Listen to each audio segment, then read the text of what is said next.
1 जुलै या कृषी दिनाच्या निमित्तानं कोल्हापूर जिल्ह्यामध्ये जिल्हा कृषी अधिकारी, जिल्हाधिकारी कोल्हापूर आणि आम्ही सर्वच लोकप्रतिनिधींच्या माध्यमातून वेगवेगळ्या पद्धतीचे पीक उत्पादन वाढीसाठीचे अनेक उपक्रम, शेतीसाठीचे नवनवीन अशा पद्धतीचे प्रकल्प आणि त्याचबरोबर शेतकऱ्याशी नातं जोडणारा आजचा उपक्रममध्ये म्हणजे माझा एक दिवस बळीराजासाठी अशा पद्धतीची एक अभिनव संकल्पना घेऊन आज जिल्ह्यामध्ये जिल्हाधिकारी असतील, पालकमंत्री असतील, सर्व लोकप्रतिनिधी असतील, सर्व कृषी अधिकारी असतील, तहसीलदार असतील, 300 गावांमध्ये त्या ठिकाणी तिथं आज शेतात सगळेजण काम करतायत, शेतकऱ्यांशी संवाद साधतायत, शेतकऱ्यांच्या वेदना आणि शेतकऱ्यांच्या बरोबरचा संपर्क करून अजूनसुद्धा शेतीसाठी आणि शेतकऱ्यांच्यासाठी काय करता येईल ते करण्यासाठी अतिशय चांगल्या पद्धतीने काम करतायत। आज राधानगरीच्या या आमच्या सन्माननीय चौगलेंच्या शेतामध्ये इथं प्रांत आहेत, आमचे सन्मान्य प्रांताधिकारी आहेत, सन्मान्य तहसीलदार आहेत, आपले तालुका उपविभागीय अधिकारी कोल्हापूर जिल्ह्याचे आहेत, तालुका कृषी अधिकारी आहेत, सर्व कृषी क्षेत्रातले, सर्व महसूल क्षेत्रातले आणि त्याचबरोबर सर्व लोकप्रतिनिधीसुद्धा या ठिकाणी उपस्थित आहेत। भाताची रोप लावण,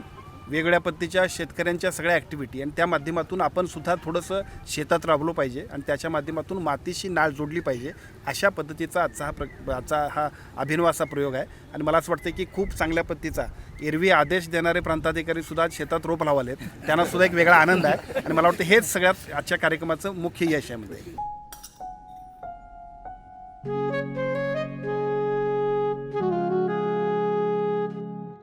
बाबा, आज येताना बासुंदी घेऊन या ना।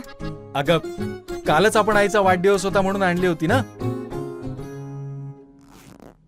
ऐकलं, गोकुळची बासुंदी पुन्हा खावीशी वाटतेय। खरं सांगू, मलाही खावीशी वाटतेय। पुन्हा पुन्हा खावीशी वाटणारी गोकुळ बासुंदी।